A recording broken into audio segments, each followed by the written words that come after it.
And welcome! I'm back! As you can see, things have gotten a little bit Middle-earthy in my absence. A couple of things to share to start this video. The first thing is, it'll come as no surprise, I love Lord of the Rings. It was my mum's favourite book series, and one of my earliest memories with her is her reading The Hobbit to me when I was growing up. I was fortunate enough to have just started working for Games Workshop the summer before the Lord of the Rings trilogy of films got released, and more importantly, the Lord of the Rings strategy battle game, or Middle-earth strategy battle game, got released. It is shocking to think that next year both the films and the game will be 25 years old. I mean, to put that in context, at the point at which the Middle-earth strategy battle game was released, 40k wasn't that old. Warhammer as a game was only kind of just coming up to that old. That is how old now and how long Lord of the Rings has been a part of the kind of Games Workshop heritage. And yes, I know way back in the dawn of time, they had some kind of Lord of the Rings miniatures, and perhaps I'll do a video on that, or I'm sure Jordan Sorcery will dive into the history of that at some point. But I therefore have had a large stash of previously unpainted Lord of the Rings miniatures, just kind of sat around in boxes waiting to be painted. I've got a couple of armies painted. I think I've painted the Fellowship a couple of times, not including kind of what I painted for the stores when I was working. I had the great good fortune to go and watch all 3 of the Lord of the Rings films with all my mates from Games Workshop Manchester on the company dime, which was pretty cool. And I began wondering, miniatures in general, and paints in particular kind of things like contrast paints and the way in which paints are blended, have come a very long way in the last nearly 25 years since this game was released, and certainly since some of these models were released. So this got me pondering, how well would the kind of modern paints take to some of these older miniatures? In particular, I suppose, how well would I be able to paint them, given that my painting ability has come on by quarter of a century since I, thoughtless of last, started painting some of this stuff? The other thing I should probably share with you is I've recently come to the conclusion that I've probably got undiagnosed ADHD. I'm going to work on the whole diagnosis part of it, and maybe I'll do a video about that in the future.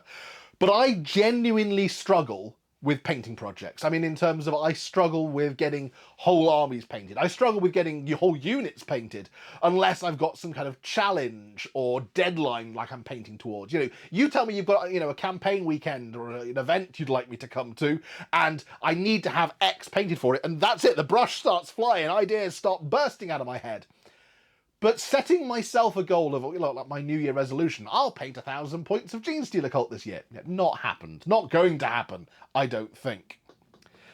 So I decided to try something a little bit radical to address this kind of ongoing hobby butterfly problem. And that is, I decided to outsource for 1 month what I was going to paint. I set myself the goal of painting 1 Lord of the Rings miniature per night for a month. 15 good, 15 evil, because the game kind of quite nicely divides into that sort of level, and there's such a kind of wealth and spread of miniatures that are available for the game, for those 2 kind of factions, that I felt I'd get a good kind of mix of different things to paint, and it would keep my brain interested in the project.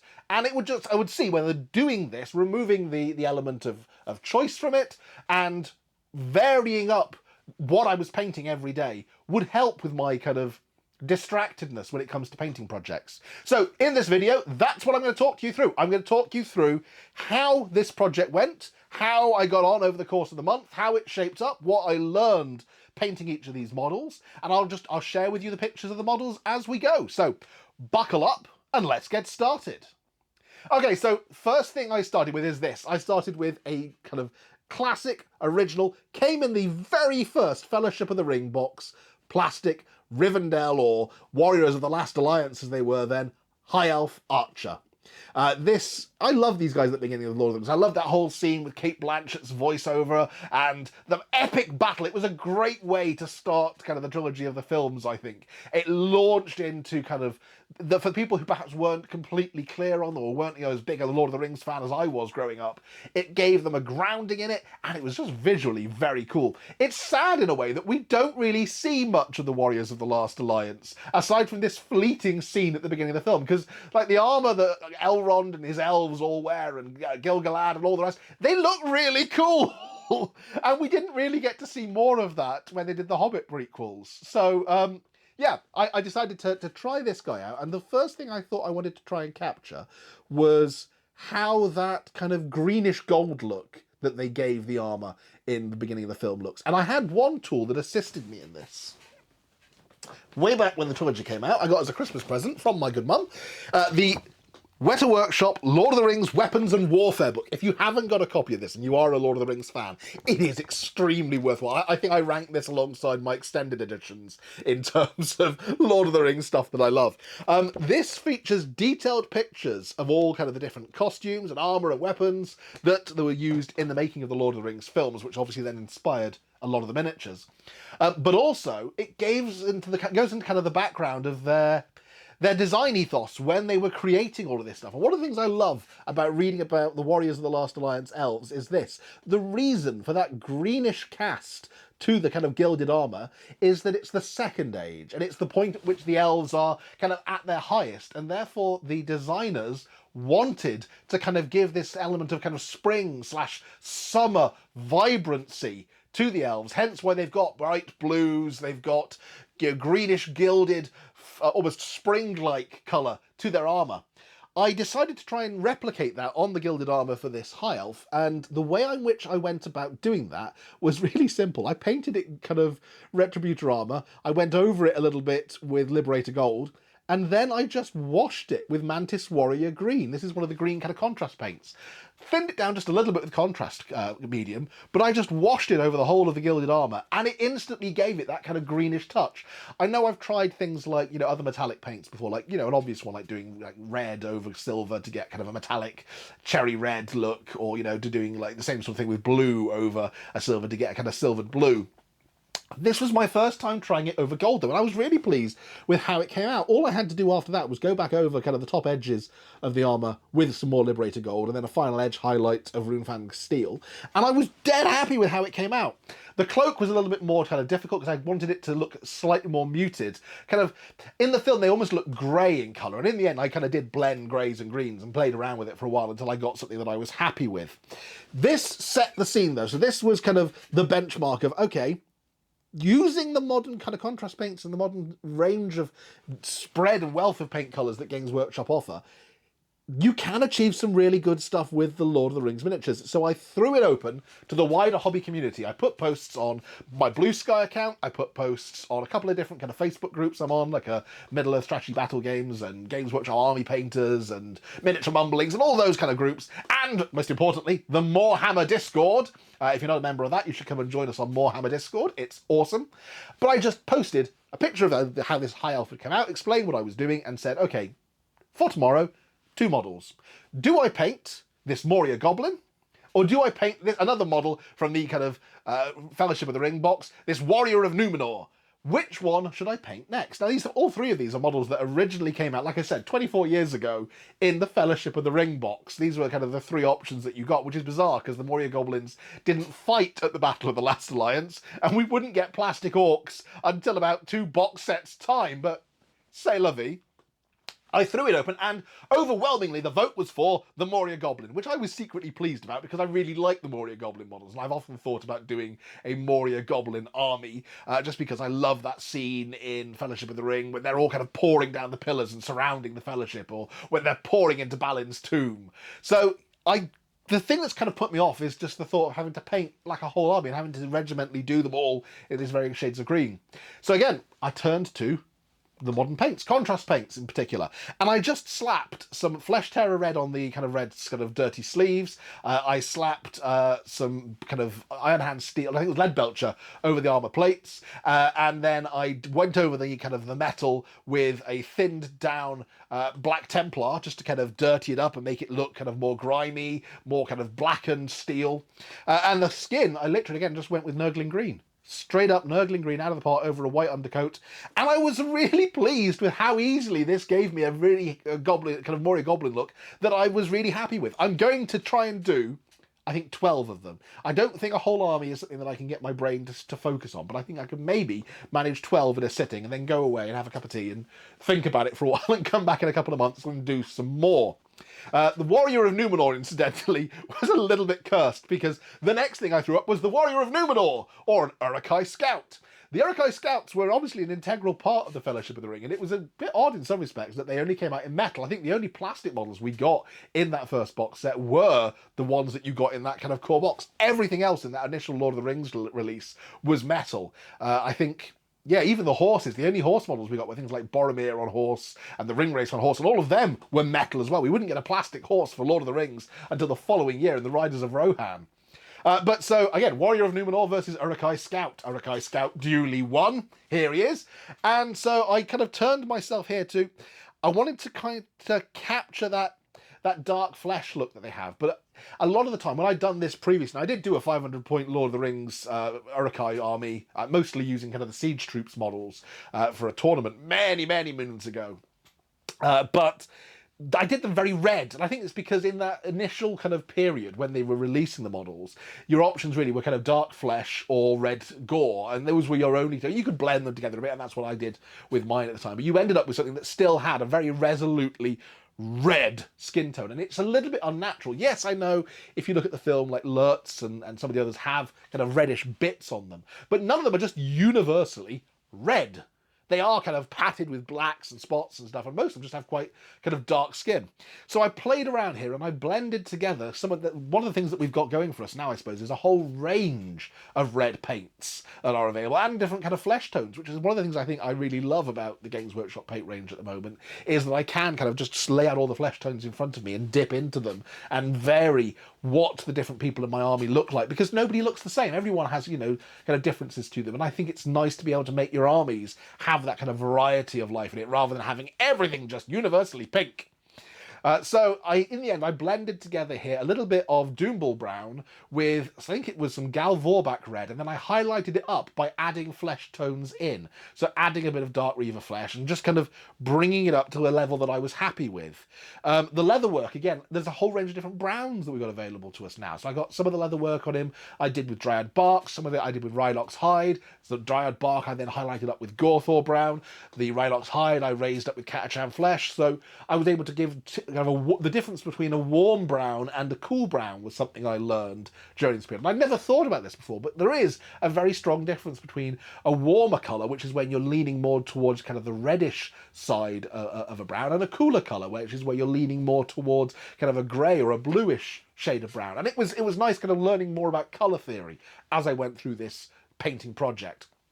The Uruk-hai then I gave rise to, well, okay, we've kind of hit all the plastic models apart from the Warrior of Numenor from the Fellowship of the Ring box. Let's offer up the Two Towers, since the other models that came in the Two Towers box was Uruk-hai and Riders of Rohan. I duly offered up one of the Riders of Rohan. I think I got this guy from the Pelennor Fields box, and the Rider of Rohan beat the Warrior of Numenor. Yeah, I love the Riders of Rohan models, and one of the things that kind of this nicely coincided with, my daughter had a riding lesson that day, and she kind of challenged me to paint the horse, rather than just one colour, to match the horse that she was riding that day. So I rocked up to her riding lesson, not knowing what horse she was going to be riding, took a load of photos of the horse that she was on during her riding lesson, and then came back, sat down at my painting tray that night, and duly replicated him. So here he is, Sonny, from my daughter's riding stable, with a Rider of Rohan duly riding off across the Riddermark to battle. The next one up was the option between a Warrior of Numenor or a Mordor Orc. So, I mean, Mordor Orcs, now we're moving forward into what came finally as a plastic orc model in the Return of the King box. And how crazy is it? For the first 2 years of this game, basic orcs you could only get in metal. You could get Uruk-hai, tons of Uruk-hai in plastic. You couldn't get orcs in plastic for 2 years, until after 2 years after this game came out. That blows my mind thinking about it now. So I offered up a Mordor Orc or the Warrior of Numenor, and finally the Warrior of Numenor on his 4th try. The Warrior of Numenor got picked and finally got painted, thus clearing the last member of the last alliance off the deck. I've got to be honest, I think these models are really dated, the Warriors of Numenor. I mean, they're nice and all, but I don't know if Games Workshop has any kind of deal with Amazon at the moment. I mean, I know they're supposed to be making a TV studio kind of thing with them, but it would be really cool if that got them access to some of the stuff from Rings of Power, because I love the way the Warriors of Numenor look in the Rings of Power. That kind of whitish armour, the kind of swept forward armour on the horse. It gives that kind of perfect blend of what would become kind of the Dol Amroth aesthetic versus kind of, there's elements you can see there of Minas Tirith in there as well. I love, love, love the way in which they are presented in Rings of Power. I would love to see those as models on the tabletop, and I think sadly they would probably look better than these Warriors of the Last Alliance, Warriors of Numenor. But there he is, he's done. Didn't really learn much painting him aside from getting him done. But so having now cleared through everything I think from the original run, aside from the Mordor Orc, I offered up the Mordor Orc again, or a Morannon Orc. Now these, we didn't see these in plastic until the Pelennor Fields box, I believe. So they had been originally kind of metal models that got released around the time they started doing the Pelennor Fields source book, and these are the kind of the beefier, mightier warrior orcs that kind of more represent Mordor, rather than just the kind of generic, you know, gribbly orc species that you see all around. The civilian orcs, as I like to think of them. This was the soldier orc of Mordor. And I offered him up against the generic Mordor orc. The generic Mordor orc got picked, and I struggled to paint this guy. I've got a whole bunch of these from when I was trying to do a kind of Minas Morgul army, and I struggled to paint this guy. In the end, I got him to look, for want of a better word, like a Steel Legion from the Imperial Guard. I mean, he's come out with kind of drab snakebite leather robes overlaid with like Balor brown and stuff, and I just couldn't get a level I was happy with him. The skin on the face I was chuffed with. That was Creed camo and then just kind of highlighting up with some white mixed with a bit of green. But yeah, he's done. Let's leave him there, and let's move forward now to the next cavalry model. So I offered up the Morannon Orc again, or a Warg Rider. I love the Warg Rider models. I'm really happy that they've come out in plastic, but I loved the metal ones that they released around the time of the Two Towers. I loved the Sharku Warg attack box. I immediately bought that as soon as it came out. And I also loved the way they appeared in the film. In fact, at the time, I was working at a Games Workshop in Swansea, and I used to say during our staff training sessions that if they could just issue me a Warg, then I could ride it down to work for the Saturday morning training at 9 AM when I was hungover, and then it could just, you know, sleep behind the desk and eat the occasional naughty child on a Sunday beginners, maybe. No, not to be, sadly. The Warg models are cool, and I love the fact that you can also mount them with, they come with a little kind of fur pelt that you can replace where the saddle part goes. You can mount them as just wild wargs and have just packs of your own wargs in your army. They did eventually release a different warg model, which they called kind of the feral warg, which was released for the Hobbit game. And I really love that as well. I think both of them have kind of a different vibe, a different look, but they're both really cool. The kind of Lord of the Rings Riders of Rohan wargs are more kind of hyena-like, I think. This blunt snout, this kind of blocky frame to their head. It's almost like a pit bull.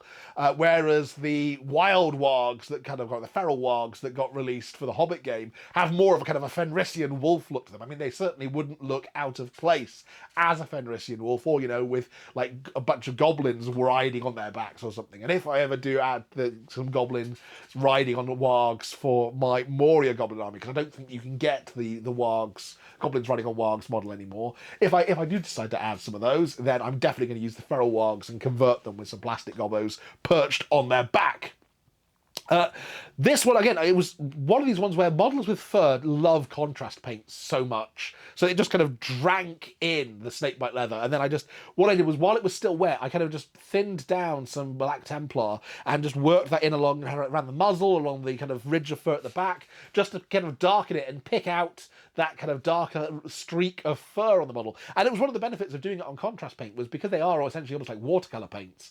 It just kind of soaked in and just on that particular section did a wet blend, all of its very own. So I was dead chuffed with how that came out. I'm definitely going to be doing a whole bunch more wargs at some point, just to kind of bulk out Sharku's warg force. I know that the latest Lord of the Rings thing, one of the armies you can take is literally like a special formation of Sharky and his wargs. So maybe I'll do that. After the Warg Rider then, I decided to put the Morin and Orc to one side for a while and branch out back into the kind of Return of the King game. So I pulled out the Warrior of Minas Tirith with spear. These spears break so easily. I must have busted and fixed so many of these when they were the intro game models on the store table in Games Workshop Swansea. They just, you move the models and, oh no, the spear tips come off again. Oh, that model doesn't have any weapons. I know, because they just do not want to. The Uruk-hai pikes were bad, but at least they had a little bit of rigidity when they joined the hand. These, I mean, this one, even it's bending slightly because I've had to re-glue it previously. As you can see, I pitched a Warrior of Minas Tirith with a spear against a Ranger of Rohan. These are the metal ones that came in the Ranger attack box. Faramir's Rangers. Again, we wouldn't see plastic Rangers for quite some time. I think not until they eventually did the Arnor kind of game supplement, and they released them for that. So yeah, this was one of the metal kind of Ranger models. These were the only Ranger models you could get for a long time. I love these Ranger models, and I was very pleased that this was the one that got picked to be painted at this time. I wanted to draw a very clear definition between the way in which the Rangers look, kind of human Rangers, versus like the Elven kind of models, or even, you know, kind of other kind of grey, wood elfy kind of cloaks that the Fellowship wear. The Cloaks of Lothlorien, there we are, I got there in the end. And I looked quite a lot at the Arms and Armour book, and I looked quite a bit at kind of screenshots. And in the end, actually, one of the things that was really helpful was I found a cosplay blog by some guys from New Zealand who regularly cosplay as Rangers because they appeared as extras as Rangers in the Two Towers film. And they didn't get to keep their costume, but they had a lot of, you know, experience with it. So they basically replicated it, and they talk on this blog about how they went about replicating it. And one of the things it showed was that the cloaks that the Rangers wear, a lot of the Rangers, or certainly they wore, some of them were brown cloaks, but a lot of them wore this kind of more Dark Angels greeny type cloak. So that was my starting point. Contrast paint Dark Angels green over the cloak, and then I kind of blended it up a little bit through Lupercal green, which is a very kind of blue, cool green, but it gave me this awesome kind of dark green look in the end to the cloak, which offset nicely against the kind of warmer reddish leathers that they wear underneath. I was dead chuffed with this. The only thing I didn't dare try and do was kind of paint the Tree of Gondor on the bracers on the back, because that was just a little bit beyond my skills, I feel, at this moment in time. The Lord of the Rings models are a slightly smaller scale, and I was worried it would just look like a blob with a stick coming out of it. After the Ranger of Gondor, then, I gave the Warrior of Minas Tirith another chance, and I also offered the chance of painting a Knight of Dol Amroth. I'm sad that these never appeared in the films. I understand Peter Jackson deciding he already had too many characters to kind of juggle and therefore leaving Prince Imrahil out, but I loved the Knights of Dol Amroth models that they released at the time of the Pelennor Fields, and I have a whole bunch of those, and I love the new Prince Imrahil of Dol Amroth model that they've recently released. In fact, that was my birthday present from my lovely mother-in-law, so thank you, Val, very much for that. Yeah, I was dead chuffed that they picked that to be painted. And this was kind of an ongoing theme, was there was never a moment when I was like, oh, I really wanted to paint the other model, but everyone voted for this one. I suppose partly that's just because the Lord of the Rings sculpts are all so nice. They're all such a kind of pleasure to paint, for the most part, looking at you, Warrior of Numeor. But yeah, this was, again, I know how to do blues over silver, so this was a really straightforward kind of Ironbreaker, watered down Talassar blue, highlight back up through Ironbreaker, and then Runefang steel to get that kind of bright silvered blue armour. And again, just, I did Talassar blue, I think. There was a Sherman blue over the shield to start with, and then just kind of layering it up a little bit with a bit of Caledor Sky. Really simple one to paint. Love painting with Knights of Dol Amroth. Can't wait to get my Prince Imrahil painted once I've finished putting him together. I gave the Morin and Orc, another try at this point, and I gave the option between painting the Morin and Orc or a Black Guard of Barad-dur. And again, these are some other ones that it's a shame they didn't make an appearance in the film, because they are really cool in the book. They kind of these hefty kind of warrior orcs that are described. But the models that they released for them are particularly cool. I love the kind of big tower shield with the red eye on it. And The Morin and Orc got to stay in the box for a little while longer because the Black Guard of Barad-dur came out. The only thing that is a nuisance on these is that they've only ever been released in resin, I believe. And the swords are really flimsy and have the same kind of problem that the spears for the Warriors of Minas Tirith have. I've had to super glue a fair few of those back on. But I've got a big block of these, and I've only painted about 4 of them. I painted this one to match the other 3 that I'd already painted. And they do look really nice, all kind of lined up with tower shields clenched in front of them. By this point, I had basically painted 9 models, so I thought, well, it's time for one more good one to kind of even it out. For number 10, I'll do something a little bit special. So I offered the gang an option between 2 noble kitchen warriors. Samwise Gamgee with Frying Pan that got released for the Mines of Moria box. This was when you got the kind of the Goblins, and you also got the plastic Fellowship. This was, again, the first time that the Fellowship made an appearance in plastic. And I do love that Sam is there brandishing his frying pan. But equally, there's Bomber, the dwarf toting a ladle into battle that made its appearance in the plastic Thorin's Company set that came in the Goblin Town box when they released the first Hobbit film. And yeah, I didn't buy the Goblin Town box. By that point I was trying to minimise the amount of Lord of the Rings stuff I bought because I already had so much unpainted. But I did buy the Thorin's Company set when it got released separately because I love those models. I think they're really cool, the way all the different kind of dwarven characters are represented. So it would have been a win-win for me, whichever one got picked in, but everyone voted for Samwise the Brave, and pretty much nobody, I think one person voted for poor old Bomber. Nobody really voted for Bomber. Everyone wanted Samwise the Brave, and thus Samwise got painted complete with his sausages on his back. And I did spend quite a bit of time looking at different pictures online of strings of sausages and trying to figure out what the best smoked sausage would look like hanging from Sam's backpack. Because, of course, it would have to be the best, knowing Sam. And in the end, I went for kind of a darkish, kind of brownish colour on them, just kind of with a hint of red, just that kind of slightly kind of smoked pork look that you get with some decent kind of German bratwurst. But yeah, Samwise the Brave became the first character model to get painted out as part of this challenge. And then we moved back on to the realms of the evil.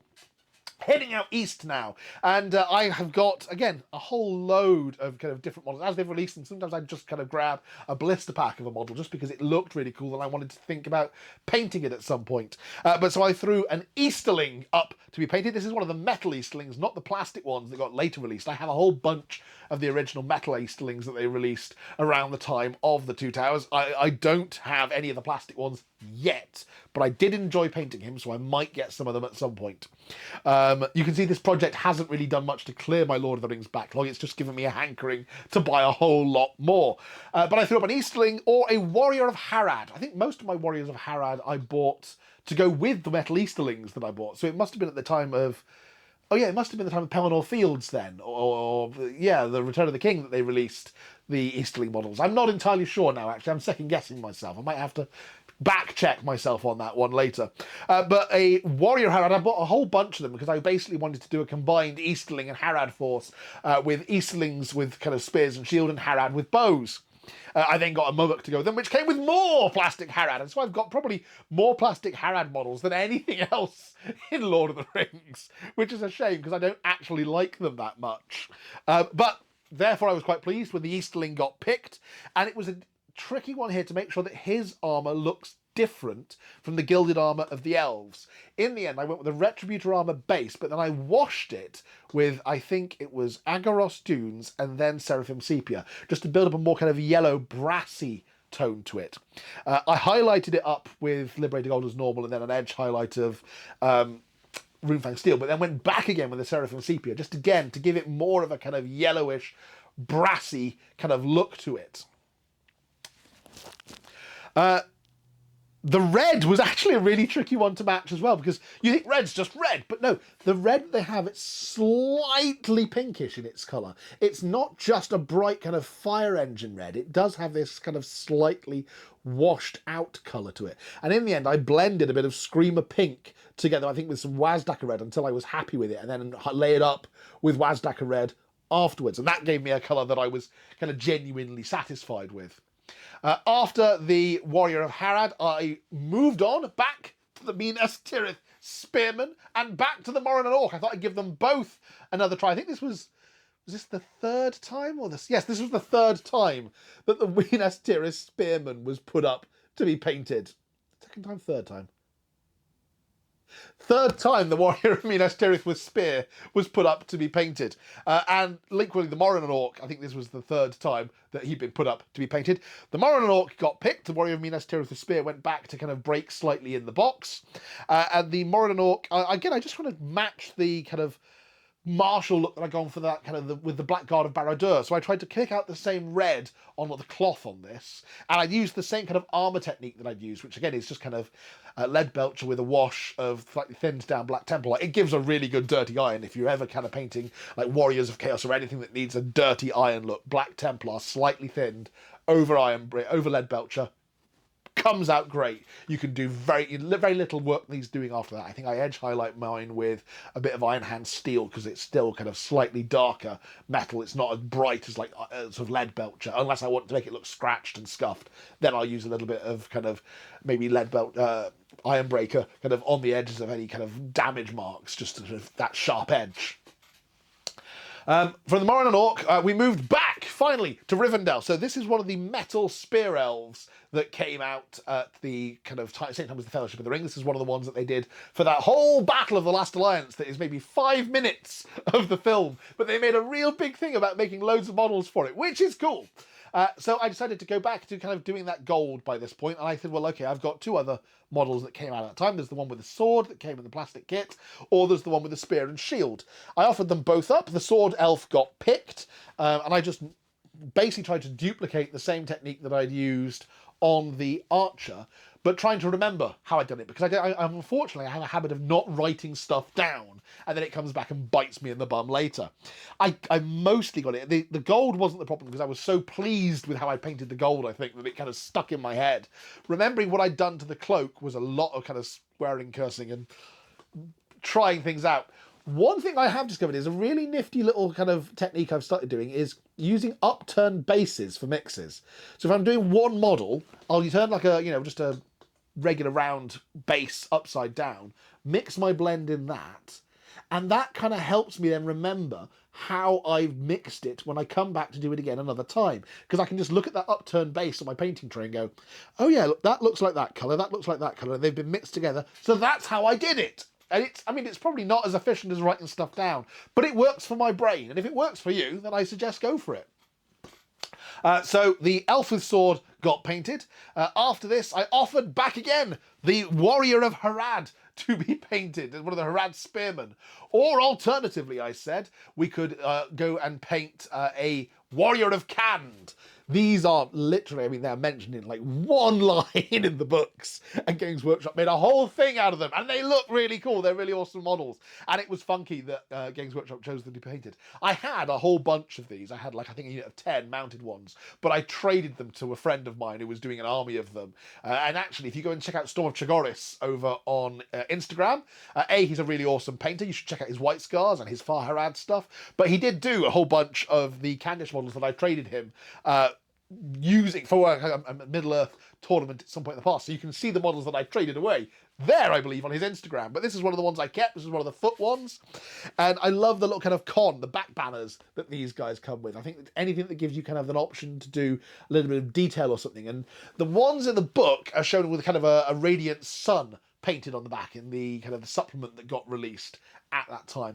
I decided it would be quite cool just to add like a little pupil down the middle, a little bit Sons of Horus-y, I know, but also kind of the Eye of Sauron. It just seemed cooler to me to reference back and tie back into the rest of kind of the evil armies if that radiant sun image has been kind of corrupted and become this link back to the Dark Lord Sauron. From the Khand, we then moved away from kind of the evil forces back over to the side of good, just to keep things balanced. And again, I've got a whole bunch of these Citadel Guard models, the metal Citadel Guard models they released, which I think feature maybe in the background in the film, but you're never really kind of told, oh, these are the Citadel Guard. But they do feature in the Arms and Armour book, which is nice. So I was able to kind of reference the clothing that they show in the Arms and Armour book, look at the models, and it was an option between painting him, I should have said, between painting him or painting a Guard of the Fountain Court. This would be the first time the Guard of the Fountain Court got offered to be painted, but not the last. Everyone picked the Citadel Guard. The way that they're shown as painted in the Games Workshop guides is kind of like a yellow trim, but it is very clearly supposed to be a gilded trim in the film. The Arms and Armour guide, they show that essentially they've got gold thread embroidered around the hem of the tunics. So again, I tried to replicate this by painting a band of essentially gold Retributor armour around the base of the tunic, and then just going back with some thinned down Abaddon black and painting like little cross-hatched lines over it to turn it into a pattern. This is something that I picked up from Garthy of Tale of Painters. If you're not a follower of the blog or a follower of his on Blue Sky, then you definitely should be.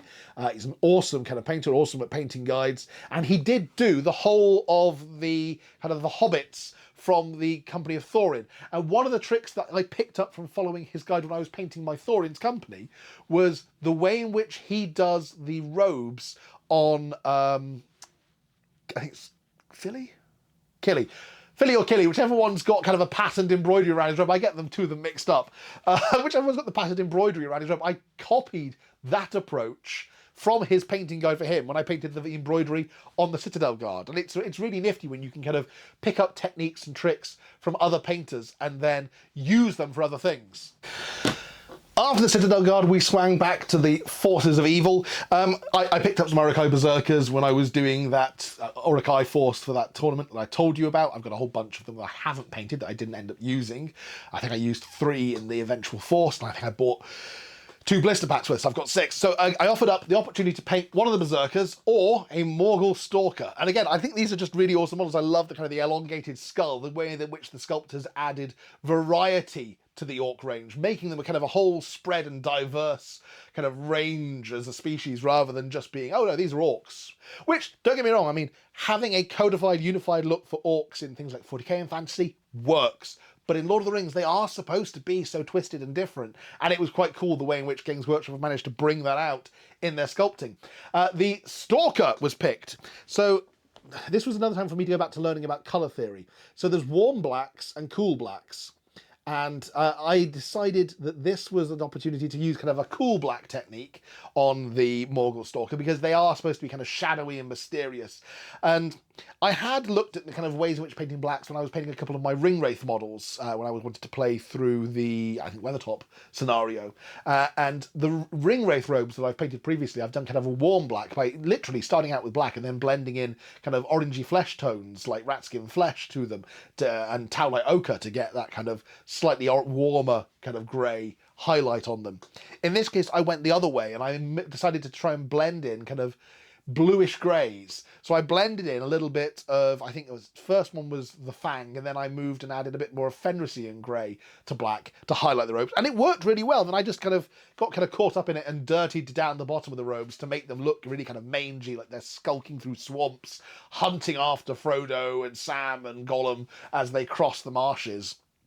And yeah, I was really kind of pleased with how he came out, and in particular the flesh. So this was another opportunity to use kind of a dark green as a base. It was Creed Camo base. Then highlighted up really kind of light green. So after the Morgul Stalker then, we move on to one of my favourite things, which is dwarves. Now the unfortunate thing is that most of the dwarf models I actually have painted, because I do have like a 600-700 point dwarf force for Lord of the Rings, which was the other army I took to the kind of the doubles event that we painted. I've got an army with Balin and Gimli, and they've each got their own retinue of Khazad Guard and a whole host of kind of metal dwarven warriors to accompany them. So I had to kind of rummage in my bits box a bit, but eventually I turned up a dwarven captain with spear and shield, with axe and shield, or one of the old dwarf king models that were released way back when the Fellowship was released. And again, these are, 7 were given to the Dwarf Lords, brief shot of some Dwarf Lords, and therefore Games Workshop made some models of them. And I mean, at that point, bear in mind, there were no other dwarves. Like, you could have dwarven kings, but there were no other dwarf models to accompany them for really quite a long time. I think not until after all 3 of the games had been released, and I think it was Khazad Doom was the supplement when we finally got the dwarf models released. But we're talking 4 or 5 years after the game was released before we got any other dwarf models. So I offered up the Dwarf Lord with double-handed axe, or the Dwarf Captain with shield and axe, and people picked the Captain, which is cool because I've painted all of the shields for my dwarves differently. So I used to do Dark Age reenactment. If you've watched some of my other videos, you might have seen me with some of my reenactment gear, stress testing a Stormcaster Turtle with a great big 2-handed replica of the Sutton Hoo axe hammer. If you haven't seen that video, go back and check it out. It's a lot of fun. But I've painted, therefore, all of the shields in my dwarf force to represent shields from different reenactor friends of mine that I knew at the time. So in this case, I decided it would be quite cool to do the same sort of thing. I did some Celtic knotwork. So I looked up some designs for Celtic knotwork, actually on some kind of Anglo-Saxon and Viking miniature game kind of websites. And then from there, I kind of worked out how to do it in miniature on his shield. And essentially it comes down to painting a series of lines and then kind of overlapping yourself with them. But I'm dead chuffed with how he came out. And I do love painting dwarves. And this, I think, was one of the only dwarves, I think it is the only dwarf in the end that made it into the Forces of Good for this little challenge. Because, like I said, I've already painted pretty much all the rest of my dwarves. After this, back to the Forces of Evil. I offered up the Harad with spear model again, or one of the Far Harad models with blowpipe. I only got 3 of these, and I only picked them up because they were such cool-looking models. I thought at the time, well, maybe I'll add them into the Easterling and Harad army that I never really got round to painting anyway. No, they just sat in a box for quite some time until I decided to paint one of them for this, because the Far Harad blowpipe Mahud got picked. And one of the things I love in the film is the Mahud kind of riding at the front of the Oliphant with kind of all the wild face paint tattoos and stuff.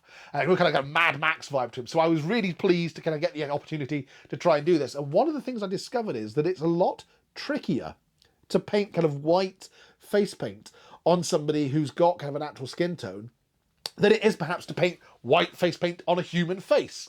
Because there's just kind of a struggle to get it to stand out. I decided therefore to go with a more kind of tanned skin tone for this kind of Far Harad guy, just to better show off the kind of white face paints and stuff.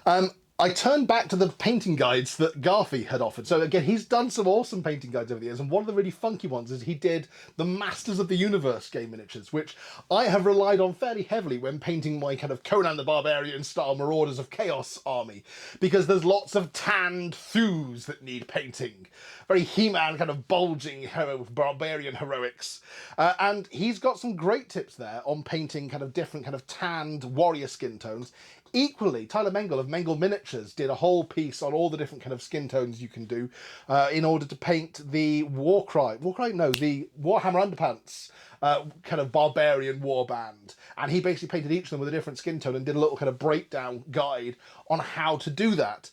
I therefore turned to the more kind of heavily tanned one that both of those use, and I used kind of a blend of rat skin flesh and I think it was Scrag Brown as kind of a base coat, and then just layered it up a little bit by adding some kind of flesh tones. I think I added a bit of Bestigor flesh, which is kind of very much like the old kind of bronzed flesh that they used to do Space Marines back in the day. But as I went, I kind of blended thin layers of Seraphim Sepia over the top to get a really nice kind of golden tan skin tone, which then showed up the kind of white, almost it looks a bit like sun cream, like he's got, you know, a streak of sun protection UV paint over his face. But I was really pleased with how it came out, and I copied kind of the pattern of the kind of tattoos from the Mahud really carefully in order to kind of replicate that on him. Turning back to elves this time, I offered again the elf with the spear as an option, or the wood elves, the plastic wood elves. Now, I bought a whole bunch of the plastic wood elves when they came out, and I can't for the life of me remember what the project was I was buying them for. I honestly don't know. But I was shocked to discover when I pulled this guy out of my bits box that whatever the project was that I originally had these in mind for, I had painstakingly, with a kind of almost hair-thin drill, drilled holes through their hands in order to make them so that their bows can be threaded. And this is kind of a pet peeve of my wife, which is that a lot of games, who was in our reenactment days, was very into her archery with a long bow. We've got a lovely kind of ash longbow hidden in one corner of this room. But she would always bemoan the fact that most of the archer models don't look like they're drawing a bow, or if they are drawing a bow, it doesn't look as if they've got a string to their bow, or they wouldn't be able to string their bow. So that's the only reason I can think of that I drilled out the hands on this wood elf, and then he sat for the last 15 odd years in a box somewhere until I took time to paint him. But so, yes, I used a really simple technique on this, which is I tied a little loop in the end of the piece of sewing thread, slipped it over one end of the bow, slotted it through the hand, wrapped it around the other end of the bow several times, then just added a little dot of super glue top and bottom of the bow, and finally, once the super glue was dry, snipped off the excess thread.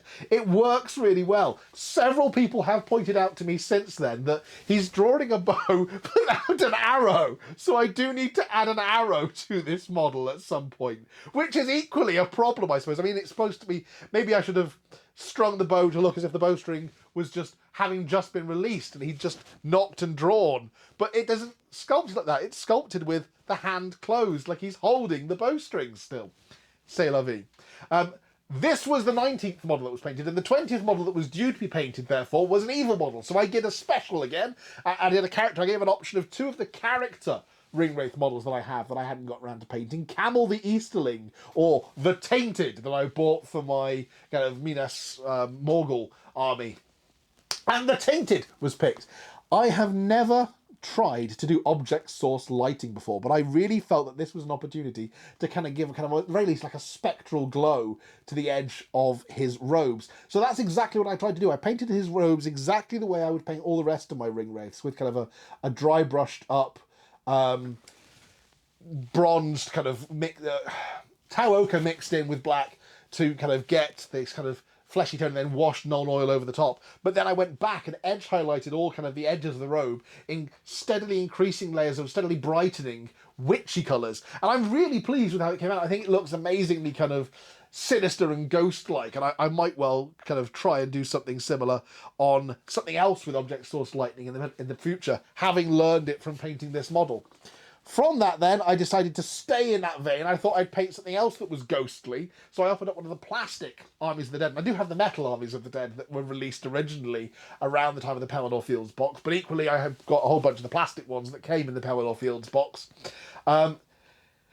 Yeah, I offered a choice between a Warrior of the Dead or a Barrow-wight. The Barrow-wight was the model that was originally eventually selected, and I found that this was a good opportunity to practice some kind of dirty golds. Again, Agaros Dunes is a great tool for this, but also I found that painting some green colours, again, like Creed Camo, over gold helps kind of dirty it down. I know gold doesn't actually rust, but it does tarnish really well. It does build up layers of dirt and grime, and that's what I wanted to achieve with the Barrow-wight, to suggest someone who has been laid decaying in the grave for centuries before rising as a dark spirit. So I'm dead chuffed with how he came out, and it was kind of building up that dirty layers of armour, adding shades of dark browns, just to kind of... I started out, I think, actually, looking at him now in my hand, I think I started out with Brass Scorpion, and then dirtied it down, and then highlighted it up with greens and kind of Nihilic Oxides. The crown, I think I did with Retributor Armour, and then Liberator Gold, and then a bit of Creed Camo. But yeah. Moving on, because we're now in the final 10 models. Thank you for sticking with me if you stuck with this. The Minas Tirith Warrior with Spear was offered up, as was the Fountain Court, again, for the second time. And finally, the Minas Tirith Warrior with Spear was painted. I genuinely hope that Games Workshop redo these models, because they are somewhat dated. They're a pain in the bum to keep stuck together without kind of bits breaking off them. The swords break, the bows break, the spears break. I love what they've kind of done with the redesign of the Warriors of Rohan. I know they did that for the kind of Wrath of Rohan box set, Wrath of the Rohirrim box set, but I would love to see them do something similar with the Warriors of Minas Tirith models. Just give us an updated plastic kit. They are 22 years old. I mean, they are really ancient in terms of some of the plastic kits that you've got out there. I'm sure you could do something better with modern technology. Failing that, give me a metal version, please, that I can just bend the spear back into shape with. That being said, the Warrior of the Fountain Court with their spear being separate, the number of those that have broken off over the years. After the Warrior with the Fountain Court, I offered up the High Elf with Spear again, or the Warrior of the Fountain Court, and finally, the Warrior of the Fountain Court, no, it's the Warrior with the High Elf with the Spear, finally got painted. The Warrior of Fountain Court, in the end, was, I think, offered up about 4 times and never got picked to be painted. The High Elf with Spear, I just quickly blitzed through in the same way that I had done the previous one. I'm not going to retouch on that. I offered up the Berserker and the Harad with Spear again, and the Harad with Spear got picked. I decided this was an opportunity to kind of try and match the artwork as it was presented in the Harad book that was kind of released. So I just kind of carefully stared at picture, matched on model, stared at picture, matched on model, and I'm chuffed with how he came out. I decided at this point that both of these forces would look really cool in my cabinet if they had a banner to be offered to paint. So I offered up either an Orc banner bearer or a Minas Tirith banner bearer. The Orc banner bearer was picked first, and I love these models. I think they're really kind of characterful. And the cloth banners, the way they ripple in the kind of sky, they look really cool as well. I decided to paint this with a nice kind of big burning Eye of Sauron across the top to kind of represent the glow that humanity from Minas Tirith would see over the horizon, over the mountains, that kind of glow from Mount Doom, as if it were kind of radiating down from the sky with the Eye of Sauron lodged in the middle, and then kind of a more generic kind of skull pattern underneath that I think would appeal more to the orcs. I offered up the Minas Tirith banner bearer again, or the Warrior of the Fountain Court, and the Minas Tirith banner bearer got picked. He was much easier to be painted than the plastic dude. The metal armor, the metal kind of feathering on the helmet just takes to kind of Null Oil and washes much better than the plastic ones do. So he was a real kind of quick and easy one to paint. Then I decided that I would revisit one of the evil characters that I hadn't painted yet. So I offered up Camel the Easterling or Grimer Wormtongue. I thought it might be quite nice to give, you know, the kind of Uruk-hai Scout, the Uruk-hai Warg, the kind of Isengard Warg Rider, somebody to follow by offering up Grimer. But Grimer is not welcome anywhere, and so Camel the Easterling was picked. And again, I just kind of matched the Easterling cloth on his robes and painted the rest of him up in the way I've previously described painting my Ringwraiths, just kind of black and then blending in steady layers of Tau Sept ochre until I'm happy with the eventual kind of almost a greenish colour that you get on the top highlight edge, and then Null Oil a couple of times to darken it all down. The final push then, I gave the Warrior of the Fountain Court one more chance. But I say I gave him a chance, I didn't really, because I offered him up alongside Gandalf the Grey. It's one of my favourite Gandalf poses. My favourite Gandalf model, incidentally, is the one from the very first Fellowship book with the great big kind of slouch blue hat and the pointy hood. I've painted him up numerous times, and I love that model. But this is my second favourite. This is from the Breaking of the Fellowship set that they released, because of course Gandalf isn't at Amon Hen, so they decided to include the last time we'd seen Gandalf in the Fellowship of the Ring movie, and that of course is at Mount Doom doing his "You shall not pass." And I thought it was a cool opportunity to kind of weave different greys and textures in here. So there's the grey that makes up his kind of main robe, but then there's also kind of a greyish brown that is kind of the bandagey sleeves that he's got underneath. And then there's again a different grey that is his beard. So the grey robes I've done, I think a starter point was Eshin Grey, then just highlighting up through kind of Administratum Grey Dawnstone. The grey bandages started out as, I think, Administratum Grey, but I then washed them with kind of Reichland Flesh Shade, and then layered up with kind of Denab Stone and Baneblade Brown. Baneblade Brown, then Denab Stone, which kind of worked quite nicely. The beard is what I'm most pleased with. So the beard is originally painted Steel Legion Drab, and then it's layered over with Administratum Grey, and then Pallid Witch Flesh as the top highlight. So you've got this kind of, it does look like a brown beard that's gone grey rather than, you know, it looks like human hair that's gone grey rather than being manufactured grey. And the only thing I'm sad about on him is that my model of the Glamdring, one of the Quillians, is missing from him. But little details that I love picking up from looking at the way in which it's displayed in the Arms and Armour book is that, much like Glamdring's hilt is bound in kind of blue leather, the sword belt that came with it is done up in blue leather as well. So it's this nice kind of hint of blue, a darker blue, that I did with, it was Regal Blue, and then a little bit of a highlight with, it's Regal Blue. Regal Blue isn't the colour anymore. Technically, it's Cantor Blue, but I do have a pot of Regal Blue, which is what I used as a base. But yeah, it's Regal Blue, then highlighted with a little bit of, I want to say, Dwarf Guard Blue, and then just dulled down with a bit of Null Oil. Really pleased with how that came out. So, we finally reached the end, and if you've stuck with me, by this point I had painted 14 good models and 15 evil models. There was a couple of characters on either side. There was a couple of Ringwraiths on this side. There was Sam and Gandalf on this side. I decided to return to Samwise the Brave, since he had clearly been so popular, for the final model, because I had a couple of little diorama pieces that they produced. And this is one of the things I loved about the older kind of box sets, like where they did the Amon-Hen book set, and you got Merry and Pippin kind of thrown over an Uruk-hai's shoulder, being carried away, or the Battle of Rohan one, when you've got Merry and Pippin kind of crouched on the ground with Grishnak lurking over them with a sword. They released, as part of the Captured by Gondor set, there was a Frodo having a nap alongside a tree, and there was a Sam tending his fire with his little cauldron of potatoes in. And they kind of just released them as two little models. They didn't really serve any purpose other than, in theory, you could have used them as your Sam and Frodo models in games. There's no reason you couldn't. I decided to mount them both on a 40mm round base. I thought they'd make a cool little diorama. But equally, there was also Sam and Bill the Pony. Yes, I love Bill the Pony. He was such a, it's nice to see him in kind of the extended edition, even if he doesn't make more of an appearance. But yes, Samwise Gamgee offering his, one love, Bill the Pony, some carrots versus Samwise Gamgee and his other love, Mr. Frodo and potatoes. Everyone voted potatoes. I mean, Bill's cool, but everyone voted for potatoes. And this gave me an opportunity in particular to kind of play around with the basing.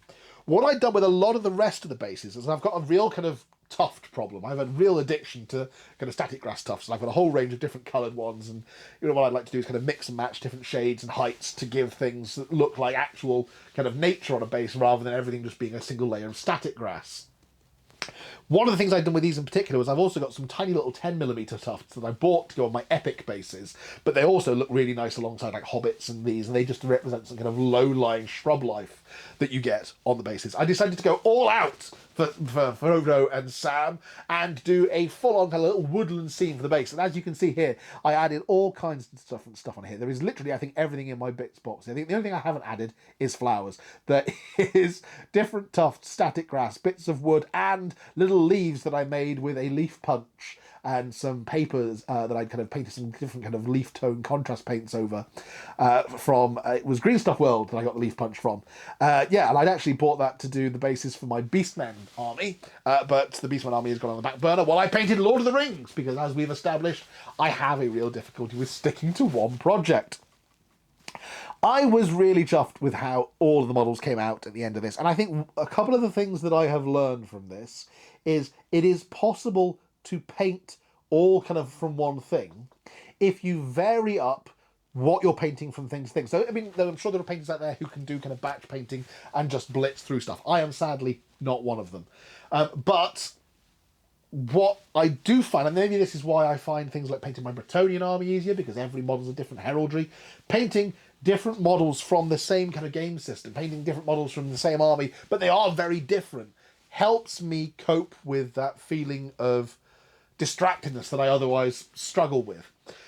Equally, by doing a project like this, I was able to commit myself to doing one model a night, and I painted one model a night for a month, and it took me no more than maybe an hour or two a night, and it was a lot more kind of manageable than maybe trying to find time to sit down and do a big batch paint of a whole bunch of models and getting kind of caught up in the time at sync that feels like. I would love to try and do this again. I'd love to try and do this again as a project. I maybe might come back and do this again with Lord of the Rings. I did do a quick breakdown of which models got the least votes despite appearing numerous times. So the Warrior of Numenor appeared 4 times before he finally got picked to be painted. Likewise, the High Elf with Spear and the Minas Tirith Warrior with Spear appeared 3 times before they got picked to be painted. The Warrior of the Fountain Court appeared 4 times as well and never got picked to be painted. So if I do a Lord of the Rings one again in the future, I think he'll have to be the model that I start with so that he's guaranteed getting painted. What I'd like to do next, I think, is I'd like to try and do something similar, but across all the different specialist game stuff I've got to paint. So I've got Mordheim stuff to paint, I've got Epic stuff to paint, I've got a whole bunch of Battlefleet Gothic and Blood Bowl stuff that I want to paint. So what I'm going to do is, if you've enjoyed this video, I mean, obviously please subscribe, but come over and join us either on the Warhammer Discord or follow me over on Blue Sky. I'm on there as 90% Geek. And come and vote for what I should paint, again, for a month, and I will blitz through a whole range of different specialist game models, Necromunda models as well in there, maybe even some Aeronautica Imperialis, because I've got some of that kicking around in the box. come and have a vote, and I will devote again a whole month of doing one mini a night, and then I'll do another of these videos if it's something people would like to see, and let you know what I got, how I got on, and how that went. Thank you very much for watching this one. If you've stuck it out to the end, let me know in the comments below if you would like to see another video like this of me doing the specialist game stuff. Like I said, come and vote over on Blue Sky and in the Warhammer Discord for which models you'd like to see painted. And please come back again for more kind of generic, kind of jabbery Ben content in the future. Thank you very much for watching. I will catch you next time. Bye for now.